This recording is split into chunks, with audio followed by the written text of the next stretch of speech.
Well. What's going on, guys? Welcome back to United View. Hope everyone is doing very well. The reason I am laughing is because, of course, it is Monday. It's 22nd of July. Flex is back. And in typical Flex fashion, the moment that he comes back, Flecknology, mate. Flecknology is back. He called me, I said you're not doing the rumours very good, Flex. You're not doing the rumours very good because he can't turn on his laptop. Oh, where's the button? Where's the button? Kenny, I need you. Kenny, where are you? Kenny, I need you. He can't turn on his laptop. Disgraceful. Absolutely disgraceful. I just had a conversation with him on the phone, and I'm not even joking. He was like, I thought, isn't this button how you turn it on? Isn't this button how you turn it on? I was like, Flex. Disgraceful. Absolutely disgraceful. It's like I've been staring at this screen for like 40 minutes. Poor, and I mean poor. He's like, I know eventually it will turn on. Absolutely woeful. Absolutely woeful. The Flecknology, it's real. I'm telling you. You guys think I make it up. I'm telling you. I am being 100% honest with you. I'm not making it up. It is a real thing. He is sat there now in his little room, whatever, with his laptop, pressing buttons, going like this. Disgraceful. Absolutely disgraceful. I mean, so hopefully he will join us this morning. Hopefully he will make it this morning. Hopefully his laptop will turn on. But when he does, if he can, I want in the chat, someone's got it right there, I want red cards and Fleck emojis in the chat. And he pretends, he goes, no, it's just that I can use technology. I don't know what, no. Well, I can't even turn your laptop on, pal, yeah? And there's already the sort of rumblings, the rumours, the murmurs, as it were, when it comes to, hey, Flex has come back, we haven't signed any players yet, and stuff slowed down a little bit when it comes to the transfer market. Very interesting. Maybe if I lock him out of the show, maybe by the time this show's end, we might actually do another signing. Maybe that's what we'll do. But, in all honesty, let's hope Flex can join us today. Fingers crossed it is the case, but you never know. But we've just got to believe. That's what we've got. That's what we've got to do. Oh gosh, it's real. It's real. It's very real. But in the meantime, we do have a lot to talk about this morning. That's why I was like, I'm not waiting around any longer. We're going live, and that's what it is, because we've got so much to talk about. We've got to talk about Jadon Sancho. Jadon Sancho, after putting on a Manchester United shirt once again for the first time in close to a year. I mean, Saturday was the first time he played for Manchester United in the red of Manchester United in close to a year. Last time he played was against Nottingham Forest. That was in August of 2023. Now, with some talk about, is he going to be now staying? What's going to be going on with Sancho? Looks like possibly he could be on his way out of the club to PSG. So I'll be talking about that. I'm talking about a shock signing when it comes to a Colombian central midfielder that starred in Copa America. Of course, Colombia went all the way to the final, lost to Argentina in extra time. But, we could see, possibly, Manchester United make a bit of a shrewd signing for a bit of a cut price. That's quite interesting too. A bit of an update as well on Matthijs de Ligt. Maybe a bit of a transfer hint from those at Bayern Munich about the Dutch central defender. The Amrabat possibility of coming back to Manchester United next season is off, at least for the current price. And a little bit more on the Jared Brantwaite situation, how that deal is dead, as Everton look to offer a new contract. We kind of did speak about this yesterday, but Fabrizio Romano is also kind of echoing that this morning. So if you haven't already, be sure to smash the like button. Be sure to subscribe, bottom right-hand corner. Already a super chat here says, I like the new strategy of greening the players they want. Greening the players they want / need in early and not waiting to go in late in the window and overpaying for the player, or getting possibly people in early. Yes, well, look, I spoke about it yesterday, didn't I, when it came to Erik ten Hag with his interviews that he did with the Dutch media, and speaking after the game against Rangers, certainly looks very happy and very pleased with the current leadership structure at Ineos, isn't he? And I don't blame him. 2 signings already in the door. Possibly more, hopefully more, before the beginning of the season. It's very exciting indeed. But let's talk about Jadon Sancho. Let's talk about Jadon Sancho because this is really interesting. The Sancho saga continues when it comes to his future at Manchester United. So, this morning, Santiago reporting an exclusive saying PSG have made a contractual proposal to Jadon Sancho. The positions are close together. Now, I think what he means by that is like personal terms are possibly close or is quite close to what he is looking for, what Manchester United are looking for. From Parisian sources, the Manchester United winger is extremely excited by the project proposed and presented, by PSG. It remains to be seen whether Manchester United will wish to release the player and at what price. Now, the reason why I say this one is quite interesting is because it's now that Sancho has played and now that Sancho is sort of back in the fold, as it were, at Manchester United. But as many people have said, as I've mentioned previously, if he still doesn't want to be here, or he can see his future elsewhere from Manchester United, then he should still go, in my opinion. I thought when it came to his performance at the weekend against Rangers, I thought he looked pretty sharp, actually. I thought he did really well in the first half. I thought him and Ahmad linked up well. He probably should have scored. Not probably. He should have scored. It was a good bit of play by Ahmad. Cut it back. Sancho, right on the edge of the box, middle of the box. Minimum, you're saying, get it on target. But he looked very sharp, I thought, in the game. And as some people mentioned when he came back into training a couple of weeks ago, that might all be part of it, right? It might be part of it in the sense of you're definitely not going to get a deal if you just sit on the sidelines for however many months throughout the summer window.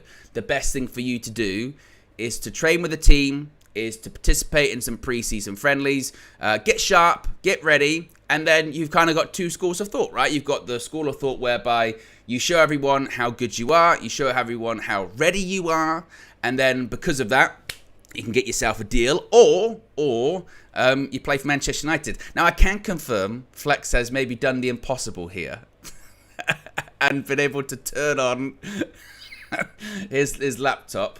I've just got to bring him in. He doesn't look happy at all. He looks furious. Where am I at with this? There's Fleck. Bring him in. He's shaking his head. I've already told the chat what they need to do with all of this. I've said that there needs to be lots of red cards, lots of uses of the term disgrace. And there he is. Fleck, what have you got to say for yourself? I'm not happy this morning at all. I honestly, you'd think just pressing on your laptop should be fine. Just turn on. Yes. Well, I just, I think when it comes to all of this, Flecknology stuff, it's not even a joke. It's real. It's real. Just stupid. No, it's real. It's real. Yeah, well, it's also just stupid because I haven't done anything wrong. But you leave your laptop, okay, it goes down to 0%. You charge it for 40 minutes. So you press on. Then I ring Joss. He's like, yeah, press P and R and command and all of this other stuff. And guess what? Still didn't work. And now it's out there making all. I had to do my other laptop now. This is different. This is me sorting it out. This is me sorting it out, mate. The other laptop, that's the main machine. It's making all kind of. It's just doing that. You know the on sound when the Mac comes on. It's just doing that over and over again. Yeah, it's just doing that. And then I was like, you can't even be in this room because then I'm going to be on this stream and all people are going to hear is the Mac waking up. So get out. Get out. So that's the sort of mood I'm in. Well, I tell you what, the kind of mood that I'm in, Flex, with your Flecknology. Disgraceful. Absolutely disgraceful. Well, it is. And I blame Apple because you should be able to press the button on and it should turn on. On. Accountability. On. Well, accountability really? Of what? Don't try and turn on your laptop. Don't try and turn it on. All right, just won't turn it on. Just leave it off then. Just leave it off. Sort of, prepare. Just leave it off. Prepare, you know what I mean? Check these things earlier on, Yeah, 40 minutes. 40 minutes to press on. Maybe not before. Shit. Shouldn't have to do that. It's a $3,000 laptop. Shouldn't have to do that. Oh, ridiculous. Flexing. Stupid. That was about 5 years ago. It's probably about £500. That's probably the problem. Get a new one. Welcome back, I should be able to update it. Anyway. A morning show. I'm here. Yeah, you are here indeed. Jadon Sancho. We were talking about Jadon Sancho. I don't know if you've heard the news in your rage. Not this morning. properly. Yeah, not properly. Yeah, not properly. I'll read it again. I'll read it again? Yeah. I can read it again for let's you. Start from the there you go. There you go. Let's play the intro again. There you go. What do you call it? What do you call it? There you go. The deconstructed. What do you call it? Santiago reported this morning PSG have made a contractual proposal to Jadon Sancho. Their positions are close together. Personal terms are close together. From Parisian sources, the Manchester United winger is extremely excited about the project presented by PSG. It remains to be seen whether Manchester United will wish to release their player at what price. So it's an interesting one. The reason I was saying it's an interesting one is because he is now back. He is now back, and he played a game at the weekend. He looked pretty sharp at the weekend. But in terms of the grander proposal, the wider picture, maybe nothing has changed with Jadon Sancho. He's just back in training, but it's still Manchester United are looking to sell him. If the right price is there, maybe he's like, I know I'm back. And I said to Eric, yeah, we're cool now. We've drawn a line under it, and we have drawn a line under it. So there's a possibility I could stay. But in reality, I still probably want to leave if the option was there. What do you think happens with this one? Is there something in this? I was saying this to KG. Like it was music to KG's ears when obviously the Sancho thing kind of just, it was like, right, he's back in training, he's a good player. Which that could still happen. He could still stay. But I said, I know, we need to look at this properly. Like from a business point of view, if you've got Jadon Sancho back at Carrington, right, and Man United are trying to sell him, he still wants to move away from the club. But you have him exiled training by himself. From a pure business point of view, you've lost your leverage. You've lost all sort of leverage that you want to have in trying to sell this player. Because if I'm the buying club, I'm going to come in, I'm going to lowball you. I'm going to say, here's 20 million, mate. You need to get him off your books. He's got loads of wages. He don't want to play for you. You don't want him back. He's training. He's not even fit now as well. He's not participating in pre-season. He's not sharp. We've got to build him up again. So his price is just going to get further and further reduced. Whereby, if you play it this way, yes, it is a bit of a shock initially for a few hours for the fans. Like, oh my God, he's back. Oh, they said, oh, Eric's saying some good stuff about him. But if you play it this way, to the outside world, it's like, well, this is a player that Man United have reintegrated back into their squad. He's on pre-season tour, so he's fit. They're happy to keep him if the right bid doesn't come in. But if we want him, he's in good nick. He's played all the back end of last season, and he's played in pre-season, so he's sharp. And we have to pay what it is that they want to pay. If you show all your cards and just show that he's just training with the kids and eating lunch by himself still, you lose all your bargaining power. And I'll back that up. I'll go one further. We was actually speaking to people yesterday in United. Not yesterday. When did we get back? The day of the game. Was that day? When was that? Saturday. We speak to people at United, and I said to somebody in the staff, I said, oh, like, how's Jadon been since he's been back? I said, yeah, very polite. He's been good. And KG was sort of saying, yeah, I mean, you know, he could stay and just that and the other. And we both said, yeah, that's an option. So then I sort of brought that take I had, I sort of brought it forward to the staff member.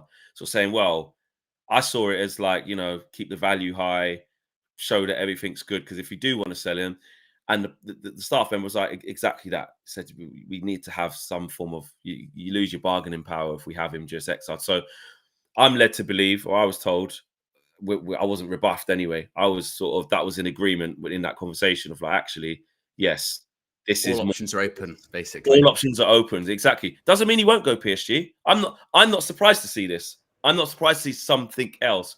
But it also means he'll be professional. He'll go to pre-season tour. You know, if the right bid and the right sort of money doesn't come, clearly the manager said, listen, he can be part of the squad. He'll have to earn his place. I hope it clicks. So if he stays, he stays. That to me is Ineos pulling rank and saying, right, we've got an asset here, right? I know what happened. It was kind of what we said could happen. They've come in and said, right, we've sold one asset in Mason Greenwood for the fee we thought was right. Sancho's the next one. However, to give ourselves the best opportunity of selling him, Eric, it's gone past the 8th of July now. He's got to report back. We've got to integrate him in. We have to show that that's in the past, and Sancho's now, you know, a normal player again. It is. If you want to buy this player, he costs this. Forget what's happened in the past. That's not what's happening now. He's fine. He's on tour. He's playing. He looks sharp. He played for Dortmund back end of the season. If you want him, it's this much. Eric, if we get the right bid, we'll sell him and you can have the money to do something else. If we don't, he's going to be in the squad. I think it's as simple as that. Yeah, it is interesting. It's an interesting one. I think it's an interesting one because when you do take a step back, and just because he's back and he played at the weekend, which, to be honest, if you'd have said to someone 3 months ago, oh yeah, James Sancho is going to be involved pre-season, playing games, you'd be like, absolutely no chance. That's not going to happen.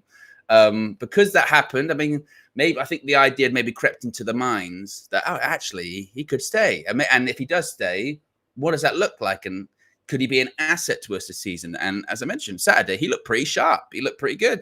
He looked good last preseason too.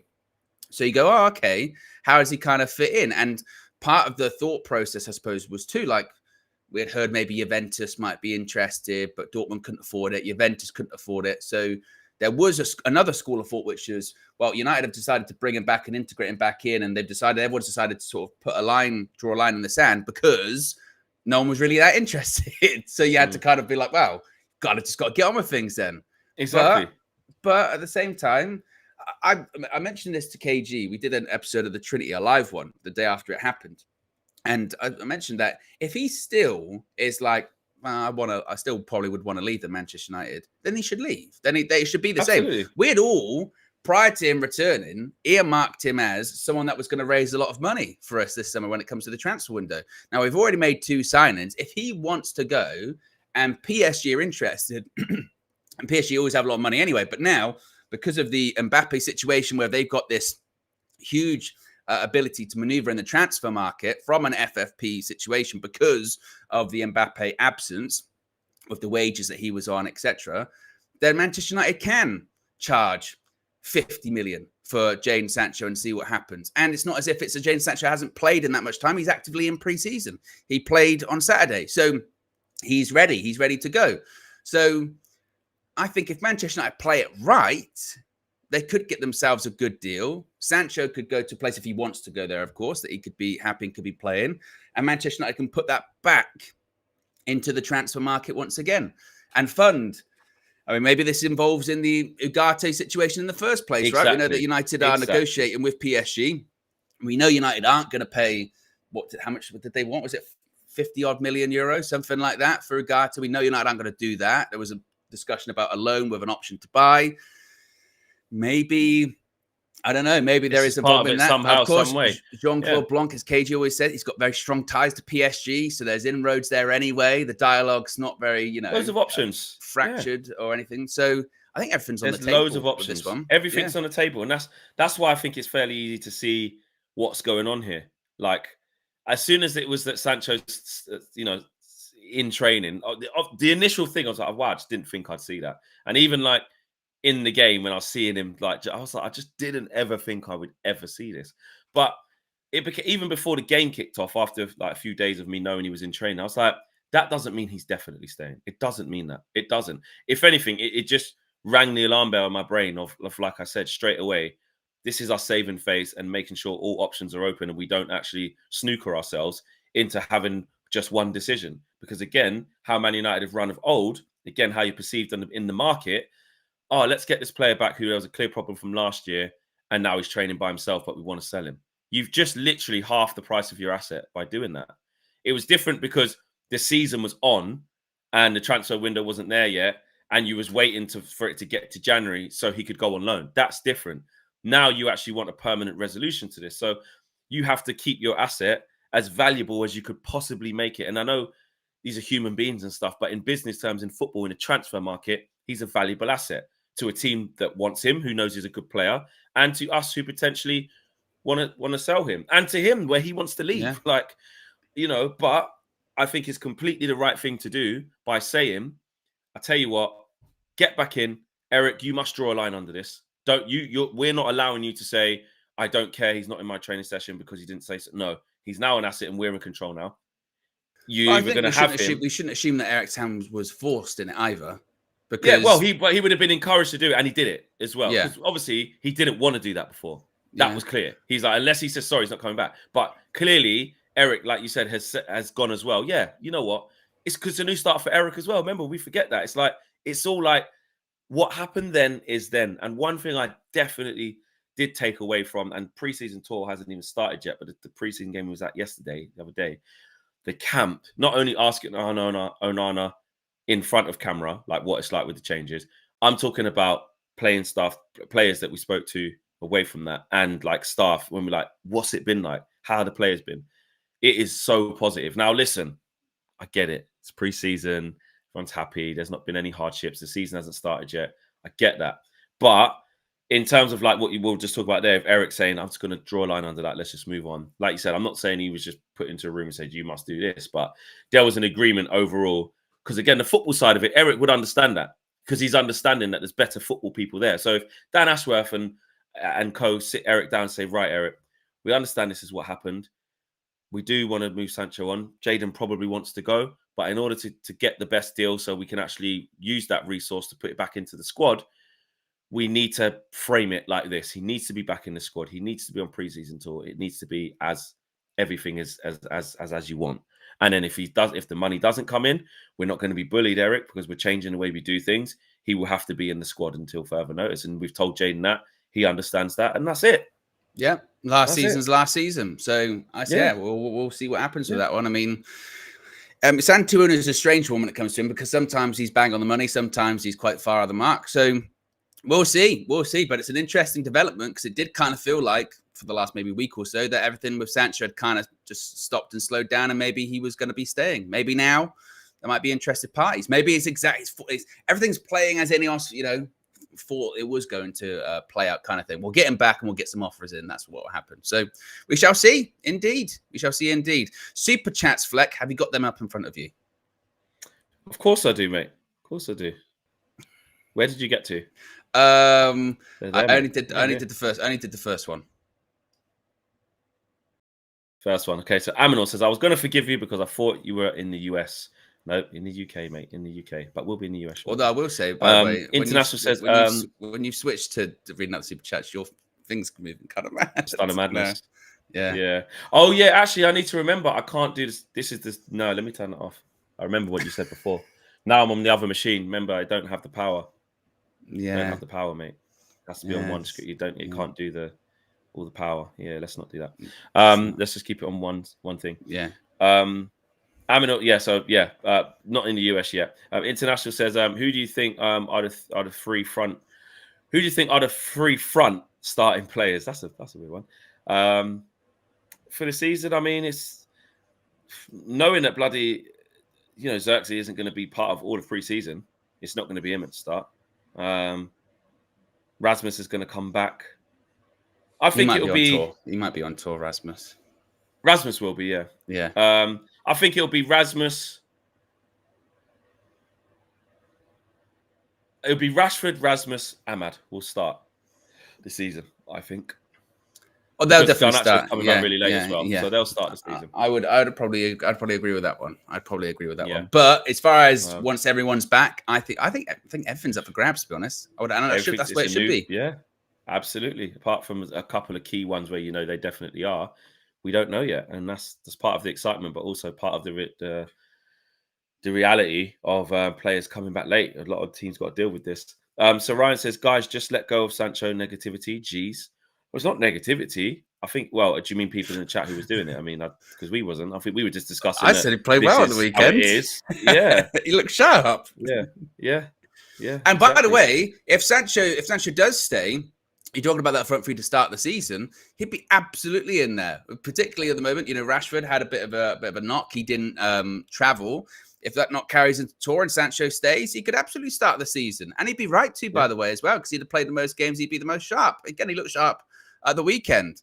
Does that say anything about his long-term future? Well, we don't know. Because we don't know where his head's at when it comes to his United future, about whether he really wants to stay or go. But I don't know if that's confirmed. Hate him. No.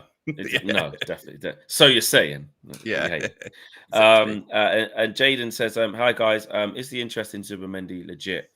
I mean, we've seen a few here and there, but I haven't seen anything that's like super, super concrete. But I've been a bit out of the loop, so I don't know. I had concrete. Not really. There was a couple of reports the other night saying that United were possibly interested. I think it was James Ducker. I had also heard, big up James from the Muppeteers, who had kind of alluded to this, shall we say, that we're going after Ugarte this summer, but there were possibly other names that United were interested in, but they weren't confident it was actually possible to get this summer because it'd be too difficult, too much to do, too expensive, and maybe Zubimendi might fall on that kind of list. So I think there is admiration, but I wouldn't say that he's going to be coming this summer or anything like that.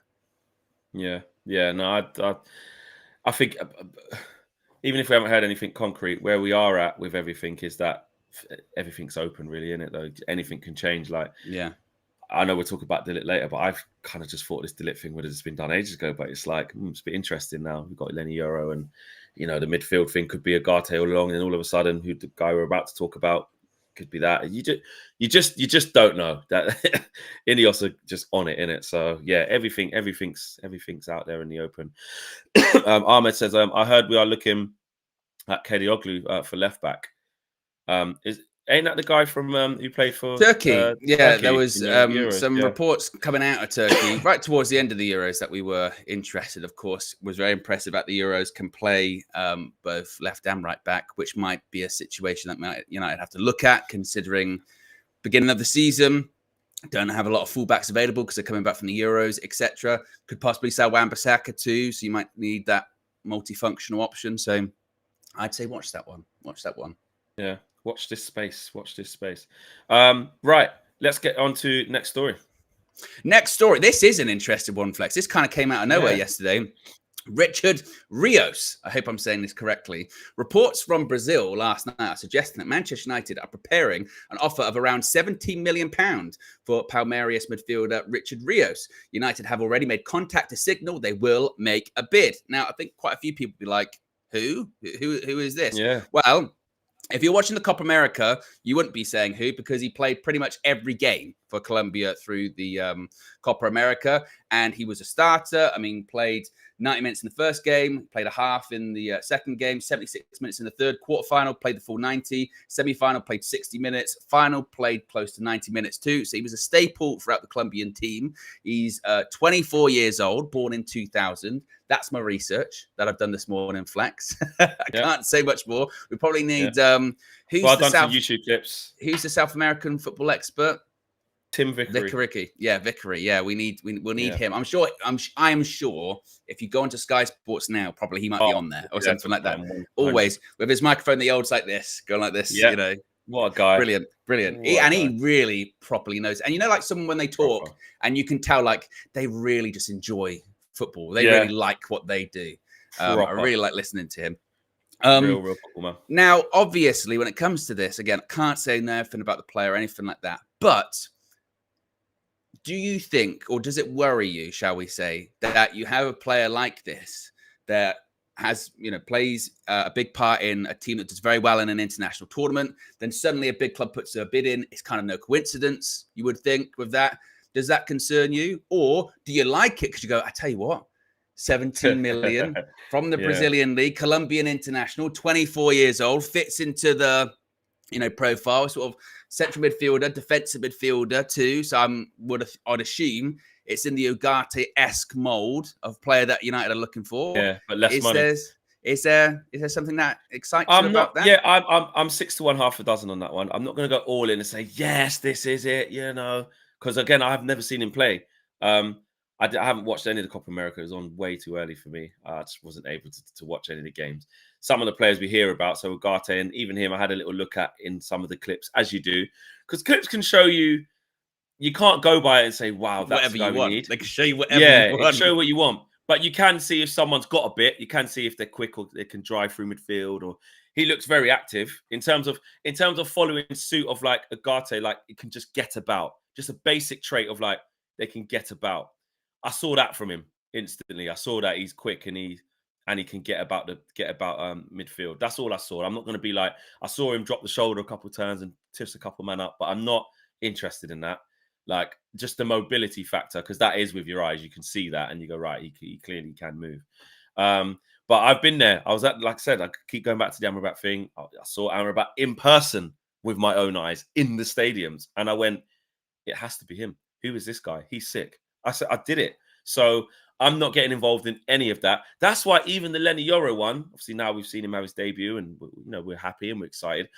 And KG, he said to me I went on his channel, on his Reckless Thoughts. And obviously I just did the opposite because you're not. The whole point of the reckless thoughts is don't worry, you can say anything. Like don't. But I tried to bring a little bit of the unreckless. Well, I saw this when you were in the airport as well. Not the one on KG's channel, the one you did here. I saw that and you were like, well, I did. I did one on KG's channel as well. We gotta be careful. We gotta be careful. You know, he's like, no, he's you know, this and everything, and I'm not. He's like, no, we have to be, and that's KG. Like you can't tame that out of him. But my thing was like, he's 18. You know, he has played 60 games already, which is fantastic. But Premier League. Big move. I need another centre half as well. I don't want it to be all on this kid. He may exceed all expectations and just be as good as someone like William Saliba now. You know, it took William Saliba 3 or 4 loans, didn't it, before he even come to the Premier League? At 18, not many are coming in from France and starting Not many, but Lenny. But Lenny, I like that one.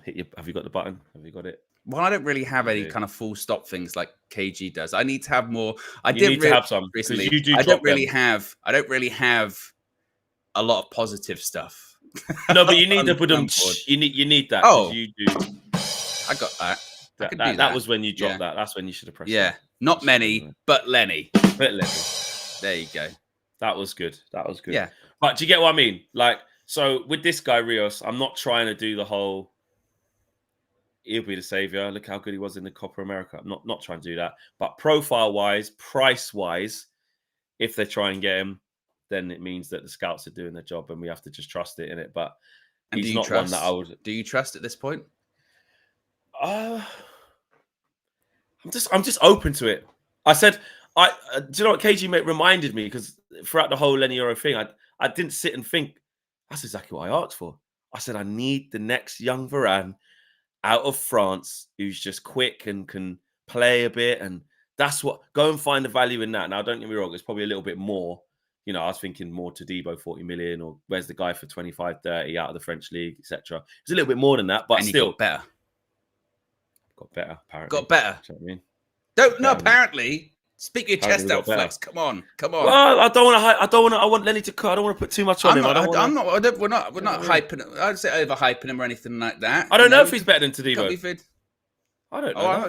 I don't know if he's better than Todibo. What I will say is I didn't hear lots of journalists describe Todibo as generational. Yeah, that's true. And you know what I did do? I'll tell you what I did do. I did, because I don't know much about his play and I knew would be on preseason tour and have a look at him. I did speak to Rio because I know how important he was for getting him here. So I just sent him a voice saying, what's he like? And he said, I'll tell you actually what he said in terms of describing him. He said, there you go. What you call it? 1 second. This is what I said. Kids' potential is sky high. Then this is the bit that took me. Beyond Varane. I said, excuse me. Well, to be fair, with Rio says, I mean, there's the famous. I know. Get the contract there you out. Go. Get the contract out. Exactly. But he said no. But on a serious note, so I had a laugh about that. I said, big statement. But he said, played 60 games already at 18. Pace, covers well, comfy with the ball. He can pass. He's confident. He's aggressive when he needs to be. But he did say again. He said, the team will need to help him. The team needs to be more stable, and we need to be harder to play against to help him. You know what I mean? So we can't just expect everything on him. Did you also ask Rio why, in that video he sent to Lenny Oro, why he decided not to have his shirt on in it? No, I didn't say that. I should ask. Was a strange. I think because he wanted to show him the raw, real. Here's the skin and the flesh that goes into playing for Man United. This is real. Maybe it was that. Disgraceful. Absolutely disgraceful. Absolutely disgraceful. Yeah. It was an odd choice. It was an odd choice. Yeah. No, a bold choice. But that's Rio. I tell you what, it's the dedication to get the deal done. Ineos have called and said, we need you to do it now. Do the video. I've got no time to put clothes on. What should I do? I know what I'm going to do. Shirt. I like the idea that when he got the message, the shirt was on. He went, screw this. Whoosh. And then it starts going, Lenny. Oh my God, Rio. But look, I'm very excited about that. You know what? When it comes to the work that they've done, not completely bought in, obviously, not blind faith to Ineos and Omar Barada, or as KG would say, Barads. Dan Ashworth or Vivels. But if they see something in Richard There's Rios, and they there, say a good deal, they say, look, 24 fits into the profile, young player still, and we can do it cheap and effective, and he can, even if he was minimum squad player, just minimum squad player, 70 million. That's nowadays it's very, very cheap. So it's got to believe, Flex. It's got to believe. Yeah, exactly. That is what it is. Aminal says, Lenny bargain euros. Owen hit the button. Oh, do you know what I don't like is I've got so many. There you go, Aminal. Yeah. There you go. Brian says, there you go. What you call it? Hold on. Wait a minute. There you go. Brian says, Rio is the Rios. What's his name again? Rios. I would Richard Rios. Richard Rios. We'll say Rios. Yeah. Rios is the truth. I saw him during the Copa, says Brian. So he thinks he's really good. And Save the Jungle says, we need a striker. Another one. Need another one, he's saying. And so Marcus says, Flex, will you be doing a meet and greet before or after the game in South Carolina? If so, where would I find the details for it? Me and KG are discussing this because we want to do something like a meet and greet at like a bar out there in different states. So watch this space. As soon as we sort something out, it's a bit short notice. Or if there's anyone here who is a bar manager who, runs some stuff out there in any of the states we're going to, whether it's San Diego, Charlotte, South Carolina or LA, let us know. Get in contact. We do want to do some stuff like Inglewood, California. Definitely. I think what happened last year when the stuff happened in like New York, it was check out the socials. Make sure you check the socials. Yes, they'll be all check out the socials because stuff is always evolving. Sometimes we'll do the stuff where the meets are happening. We'll just jump on those and go from there. So, but yes, big up to everyone who wants to do that. We'll keep you posted. How many likes have we got going on here? Ironically, I can see it. 740 likes. I've got a smaller screen, so I've got to actually scroll up on this one. 741 likes, 2.2k watching live, which is good. We can get to 1k. We can get to 1,000. I know we can do that. We can get to 1,000. So please do it. Shout out to everybody who was watching the match view for the game against Rangers. Everyone was getting involved in the chat, super chats, regular chat, everything. So yeah, shout out to everyone there as well. So yeah, keep it up, guys. Delict. Well, before we get to Delict, you missed a couple of super chats. One from Sir Ryan again. He's saying we don't like Jaden. Says, yet all your hypotheticals paint him as uncaring, wanting to leave, looking to be sold, still want to go. Mad subliminals.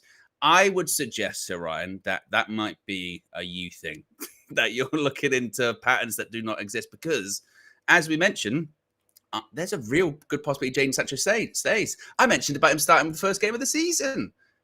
I mean, we can't ignore the fact that he could leave. That's the story, is that he could go to PSG. He could stay. He could decide, I've decided that everything's done and set in the past. I'm still here. I want to prove myself. That could be possible. But the idea of him possibly leaving to PSG because he might want to go to PSG, which we don't know, by the way, doesn't mean as he doesn't care or he doesn't like. The report is that they've agreed personal terms. Personal terms, yes. So that means if you agree personal terms, it's like, okay, well, if you want me to come there, I would want this much money. Okay, we'll give you this much money. Okay, thank you. Personal terms. Like I would come to this money, yes. And I could absolutely see Jadon Sancho there. By the way, I could. That's a good move for him. As we said, and again, this is because we just have disdain for Jadon Sancho. Is that every option's on the table, which is he could stay, he could go. Anything can happen. Like anything, anything's already happened with Man United this summer with him coming back in the first place. So I think it'd be naive to rule out the possibility that he could stay or he could go. Anything could happen at this point. I don't think that means you want him out at the club. No, it's just saying that everything's open to happening because there is any possibility, literally, that could happen. So, exactly. And possible. Makish has also been a member for 12 months. Appreciate 12 months support. Says, if Rabiot didn't have such a, let's say, bad, it's early personality, he would probably be one of the best options at the moment. He's free and experienced. Wow. Yeah, there are bits about that, isn't it? It's some people speak about obviously the situation with his mum being the agent and being a bit difficult. look, I don't know. I'm not going to talk about him as a person. I don't know all that, but there is that. I do see that there is that stigma, isn't there? Well, I don't know if that's true as on a his free part. option. On his part, Yeah, if exactly. he's, I don't know if I'd be like, oh, Rabiot's a dickhead. No, you know. I don't know that. I don't know him. I don't know any cases where that's happened. But I know his agent and the mum. There's always stuff being reported that she's problematic and stuff. But even that's the hearsay on the net. I don't exactly. know. As KG pointed out the other day, if it wasn't his mother, we would just say, well, it's an agent doing what an agent does, which is try to get the best deal for their client, right? So, exactly. We shall see with that but one. It's true though, with his experience, and we was always linked to Rabiot and was always like, I'm not paying XYZ. He's how much he's going to make us better, etc. But on a free, does change it a little bit. So you never know. Man United might look at that later on. Who knows? Yes, Matthijs de Ligt. Yes, de Ligt. So a bit of maybe a transfer hint when it comes to this. Now I'm going to do my very best on the pronunciation here, Flex. This is going to be a challenging one. Bayern's Uli Hunes, I think maybe. There's the thing at the end, which is actually a double S. But he has said that Matthijs de Ligt, quote, it is possible that a defender will leave. De Ligt is Dutch. The coach at Manchester United is Dutch. Suggesting there's a link there, Flex. There's a link. They're both Dutch. I would personally have no problem if he stays. Personally, I would not sell Upamecano, he said too. So maybe a bit of a hint. A defender could leave. They're playing things very close. Bayern. The reality, of course, is they're looking to sign Jonathan Tah, but they can't sign him until a defender does leave. And it looked like that it was going to be de Ligt. It still might and probably could be de Ligt. But Manchester United have signed Lenny Yoro. They still are seemingly in the market for a centre-back, but that is if they can sell another centre-back, whether that is Victor Lindelof, whether that is Harry Maguire, or if they seemingly sell a bunch of other players, and maybe they still might get centre-back anyway. I don't know. The last we had heard is that Bayern wanted 50 million euros for de Ligt. Manchester United said, we're not really interested in 50 million euros, but maybe we can negotiate, structure things a little bit differently. Personal terms have been agreed, but until seemingly another centre-back leaves, this one's kind of on hold with everyone waiting around to see what happens. Yeah, it's very interesting because the initial outlay up front, without confusing the money and saying it wrong with Lenny Yoro, the initial outlay up front for Lenny Yoro, that could have been to sign de Ligt now. 42 million. And it's very interesting. Yeah. So basically what we're looking at is that they've seen Lenny Yoro become available or seen as a sniff there and gone, we've got to prioritize that. Like that, we can't afford not to get that 18 for the project, however they view him. Do you know what I mean? The staple signing of upfront costs now, let's do that. And then now that they're having the de Ligt one as more of, okay, we need a few outgoings, need to shift a few things around. You know, maybe talk to Bayern about the structure of that deal and we can work on that. The relationships there. He loves Ten Hag. Ten Hag loves him. Bayern are open to selling, so we'll do that one then.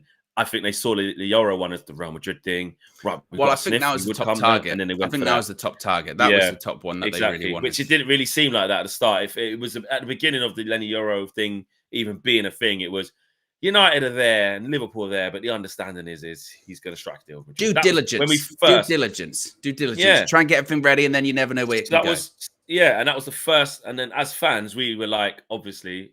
Well, I was like, okay, well, I heard the word Real Madrid, mate, or the name Real Madrid. So let's just work on other stuff. Let's just make sure we got backup plans. And de Ligt was cooking along nicely. Then, like you said, it became more apparent. Lots of pots on the stove.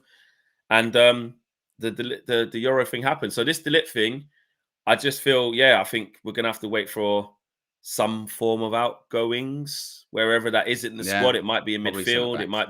It might be a couple of youngsters combined with someone else. It might be an actual centre-back. We don't know. And maybe we do get a here we go for de Ligt before someone's gone. But that would mean that someone is very soon going like this. That's kind of done. So, interesting. I mean, if we get de Ligt and Yoro, I mean, you talk about upgrading that department. That would be some business. Done. That would be some business. That would be amazing business. And then I would feel a lot more confident about the options, stylistically, the experience, the youth. Like it literally has. If you add de Ligt to that, we've got a bit of everything at the heart of defense. Definitely. Of course, at fullbacks, there's other questions, and I'm not saying we're done. But that at centre back, we would be as as strong as we have been for a very long time if we get De Ligt in. Yeah, definitely. I think it probably looks like it would be Lindelof if the defender to go. I mean, look, still could be Maguire, I suppose, but just a bit more complicated because of his wages and the time left on his contract still. With Lindelof, it's a year, and we triggered the option last year, so he's got to go this summer, realistically, or he's going on a free next summer. So, yeah, I mean, the thing is with Lindelof is he still hasn't played in pre-season yet, has he? He's missed the last couple with a couple of knocks, which is a bit worrying. Or maybe he could be really, or he could be very sort of, tinfoil hat about it and said they're just trying to keep him fresh. They're trying to keep him fresh. They don't want him. They want him to get injured because you do see this, by the way, around this. And I'm not saying Lindelof would ever do this, but I'm just saying that you do see this sometimes. Of some people that are linked with moves away in the summer, they get that bad injury. Get that injury suddenly. Or not even bad, just a niggle. I'm just going to sit this one. This one's going to take me out to when? Probably beginning of September, around that period of time. So you never know. You got to be a bit. Something in my hamstring. Yeah, it's just a bit tight, So, exactly. So I still think ultimately this one will happen. I think I'd still be surprised if it didn't, but it does look like it's one of those ones that maybe won't happen like anytime soon. And also, as much as you'd want it to be done and sorted anytime soon, because he's in a similar situation as Joshua Zirkzee. So even if we did sign him, we wouldn't actually be able to use him until quite a while anyway, because he wouldn't be involved in the tour. Obviously, anyone signed now ain't coming, even if they're free. Unless they are like they're already back, they were in training with their other club, and we signed them. Then we'd be able to get them on the tour. A bit like Lenny Yoro, they'd be back. It's not a problem. But in 2 days, there's no here we go and they're in training. Signed. Exactly. Not gonna happen. But if they're going on Wednesday. Yeah, but if let's say we sign someone in the next week, they could join up on tour or something. They can join up, but even Ugarte wouldn't be the case. No, not Ugarte, no. Yeah, anyone who's been in Copa, anyone Copa or Euros, finals. So it's that's get it. So my point is with De Ligt is maybe that's part of it as well. Going, we've got to use him initially anyway because he's got to have the time off. So with that being said, we can wait a bit. We can wait. We can wait a bit. We might actually need him off for the start of the season. We might actually need use him for centre back purposes or something. So that is. The delays because of the international tournaments are definitely something to think about. It is, man. It wasn't until, like I said, we were speaking to United staff yesterday, and they just went, "Oh yeah, them 6 ain't coming." I said, "What?" I said, "But what do you mean? They can have that?" I was like, "Is that because he was like Joshua can't come?" I was like, "But he hardly played." Like he said, he got to the same focus. Yeah, but we have to give them the 3 weeks. They were in training camp. They were training. They were training every day. Yep. So none of those guys will come. And De Ligt was obviously in the same team, didn't play, but the same thing. Ugarte got to the semi-finals of the Copa America. He definitely ain't coming. Garnacho didn't play. Well, actually, then, even if we sign Richard Rios, no one's going to be there. Even if we sign Richard Rios, he ain't fucking playing for ages, then, is it? He ain't playing for ages. We're going to get him in the final. Owen, the penny was even bigger than that, right? The penny turned into £1 that dropped. Because I swear to you, I went away from signings. I went, hold on a minute. Our team that actually starts the season. I've done a proper. Wait a minute. Hold on a minute. So you're telling me? Think about it like this. Let's just go through the whole. Who can actually play then? Wait a minute. So what's actually going to change? Wait a minute. He's got to show a start to play. Wait a minute. He can't do it. So what were we talking about? Me and KG. Available. Yeah. Who is actually going to play? Right, mate. I was like, hang on a minute. There's going to be a lot that won't change. Like even Ten Hag wanted to change the style of play and work on all these things. There's not going to be any Dallo on tour. No left backs on tour. Yeah, that's 3 senior left backs. Senior left backs. So let's just say there's 2 in terms of starting and in and around it properly, right? Yeah. No Kobbie Mainoo. Yeah. Yeah. No Bruno. Yeah. No Zirkzee. Yeah. Rasmus will be all right. That's 5. Yeah. Who else was I? Garnacho. No Garnacho. That's 6. Yeah. That's a legit starter, legit first teamer. Who else? Leacher. Did you say Leacher? Didn't say Leacher. Jesus, that's the starting centre back. No Leacher. That's 7. And that's like probably 7 starters. Yeah, all of them. You'd probably say I start. mean, and then Malacia, well, and Xerxes, you don't know if he's a starter yet, Yeah. but do you know what I mean? He's a new player, and we want to get him in to have a look, and we can't even do it yet. So Yeah. we are 7 players down, like significant players down. So the first experience of preseason or players coming back will be Charity Shield. Bruno's first minutes and stuff will, but they did say there'll be some behind closed doors games, though. To be fair, yes, there will be. Yes, which will help. But in terms of the proper, that's time we see them. That's not real preseason. Yeah, and even the behind closed doors, it's not proper, is it? But to be fair, though, the only kind of pushback to that in a positive way is that those guys have gone to tournaments deep into it. It's not as if they weren't playing. Sharp. Yeah. Or they were training the whole time. They're in camp. So actually, 3 weeks out, they shouldn't be that off it, really. Mm-hmm. But in terms of Eric having the group together to work on these new ideas, now everyone's fit, this style of play, this, that, and the other, we can't expect to get to Fulham on Friday night and a team that's quite different. Because even the left-back situation, what's the kid who started left-back again? Not Murray. Amas, the other. Murray. If he plays all the way through, he might play. But then, because Dallow's not going to be back yet. Or he would have been out for a long time. Do you know what I mean? And it's funny as well when we talk about the signings. Again, we go, that'd be a good signing. He wouldn't be able to play though. Like we're talking about Ferdy, the left back from Turkey. Well, they went to quite latter stages of that competition, so it'll be a while. So unless we got Reguilon back and signed him or something. It's going to be one of those things, isn't it, really? Because this isn't an exclusive Manchester United problem, of course. This is going to be a problem across the Premier League. But it's going to be one of those ones where the season in earnest isn't going to start until after the first international break, isn't it, really? You know, and it's annoying because we're not going to see a lot of these players that much in the first few weeks. And then they're going to go out on international duty, which we're going to be annoyed about. Yeah. But it's actually important that they play on that international duty to get up to speed. And then by the time, you know, you get to sort of mid to late September, you're like, right, season's going to start now. So, it is something to consider, definitely. Yeah, it is. Right, 941 likes. Let's get to 1,000, guys. We're going to power through the last couple of stories because they're interesting ones. We've got over 2,000 watching still now, so let's get to 1,000 likes, please. Where was we? Aminor Brandon. Brandon said Rios has an 87% success rate in aerial duels and his defensive pass accuracy is 82.3% and long ball accuracy 68.8%.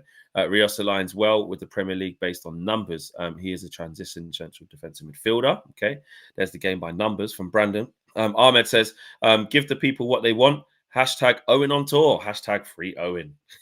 One day.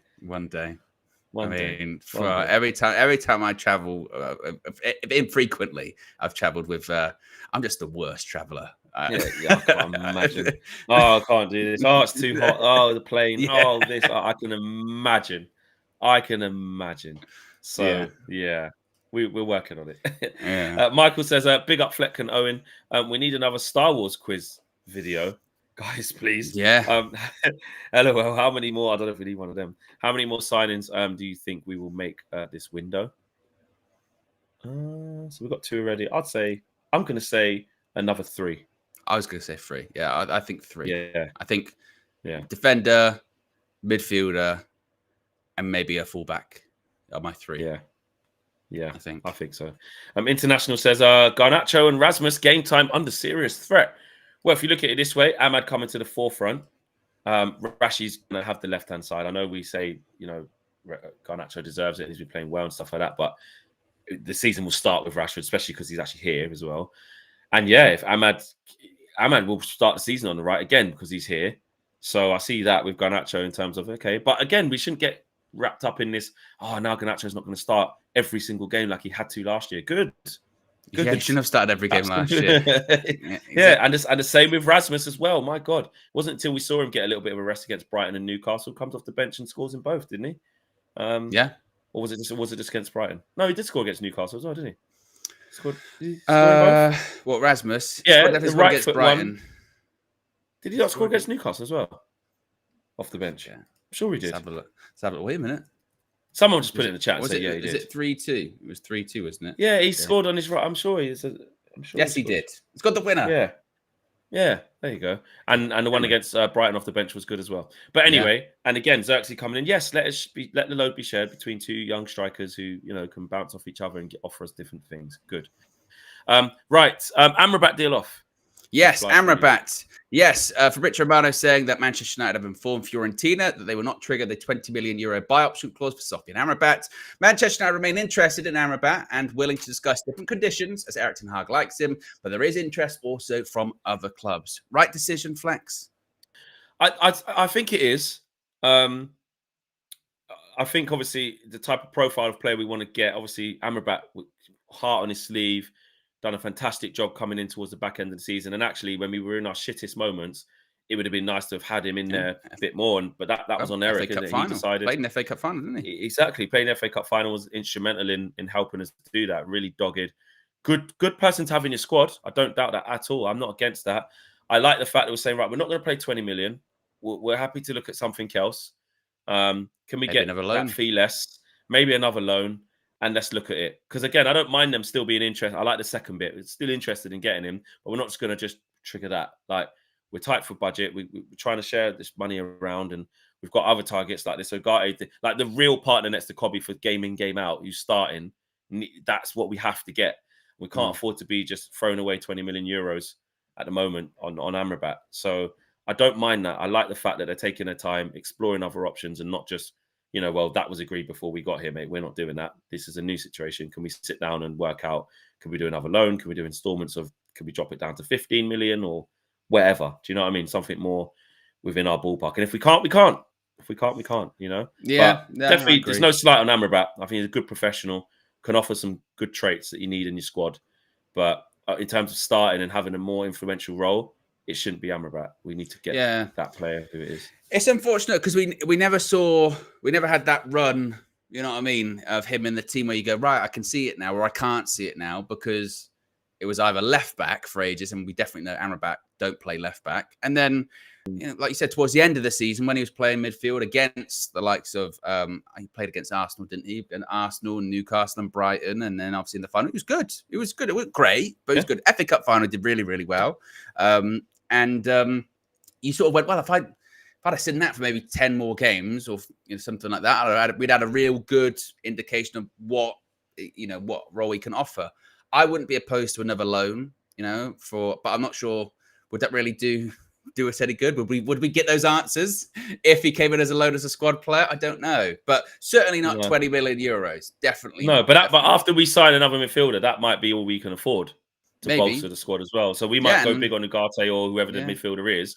We would have sold Scott McTominay. Ericsson would have gone, but we haven't really got a lot of money to go and get another 20, 30, 40 million pound midfielder as well. Casemiro might have gone by then. So it's like, we will need if Casemiro goes, then Ugarte, fair enough, that's the starter next to Kobe anyway. Yeah. But then if Scott McTominay goes and Ericsson goes, which is, it's quite like, definitely Ericsson, I think, will go. Scott's up there. We'll have to, these players need replacing. So you need to be able to have cheaper options who, can come in and, can do a job and be part of the squad and, and be professional. And Amrabat definitely is that. So I think it depends. And that's why we're giving ourselves breaking time, because we have to see who gets sold as well. Do you know what I mean? Yeah. And Braithwaite, he's going to sign a new deal. He snubbed us. We are a disgrace of a club. We hold that, Man United fans. He's about to sign a new deal. Custard pie on our faces. No.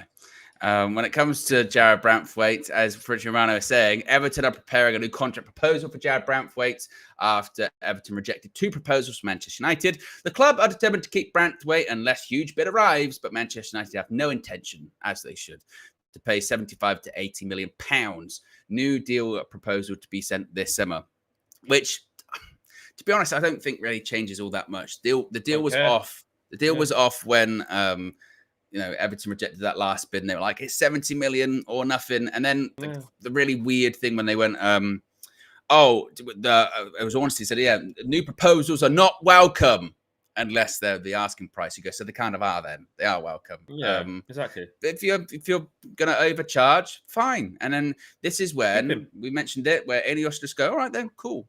We'll come back in January. We'll come back in a year and we'll see where you're at. We'll see where he's at the time. It'll be interesting to see if Brantford does accept that new deal. By the way, his contract's till 2027 anyway. He's got a lot of time left on his current contract. Be interesting to see if it was a similar situation, a bit like Palhinha last season at Fulham, where it's like, I'll sign a new deal, but with the understanding of next season, I'm going to be leaving kind of thing. Maybe that will happen. But deal's off. Deal's dead. And it's right to. Manchester United should walk away. I think they have walked away from this one. If Everton want to play around, then cool. No problem. Nothing to add, mate. Honestly, in the words of Andy Tate, he said, "Don't care." Like like we've got our primary target. We've spent on Lenny Euro.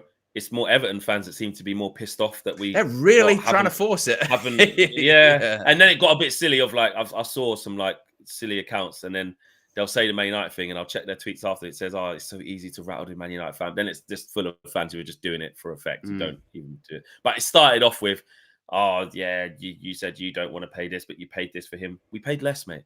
We've paid less for Euro than what he was asking for Brantford. I don't know if he's not good at maths or I'm not the best at maths, but you wanted £70 million. Yeah. And the package we've paid, including add-ons, which have not even paid yet, is what? 60 million euros, isn't it?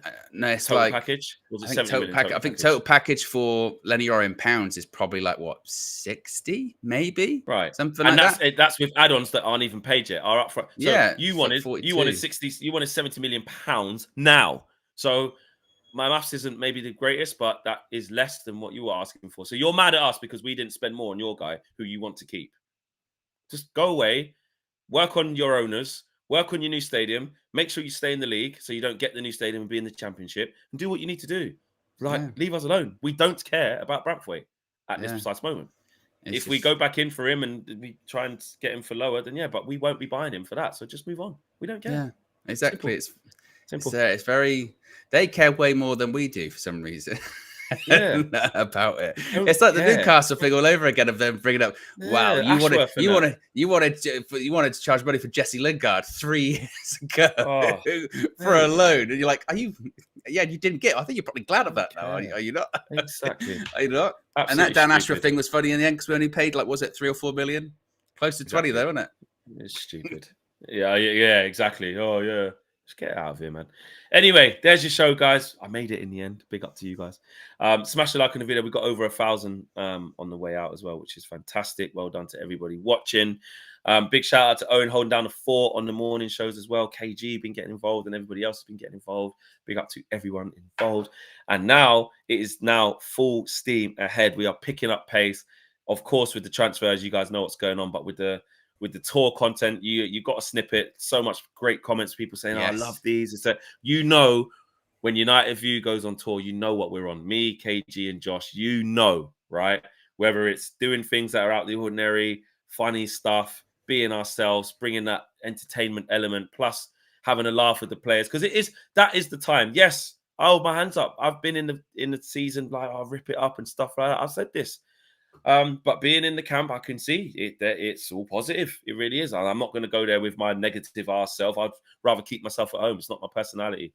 But at the same time, we're not expecting miracles and stuff like that. But we just want to go enjoy ourselves, bring you guys good content, and then get into the season. That's where the real serious stuff happens. And so if you see us taking ourselves not too lightly, this doesn't go for KG because that's in normal life. But if you see us having fun, and dapping up the players, and it's not agenda and when the game starts you're just going to say this season. It's in the moment. You're dealing with people. We just want to have fun.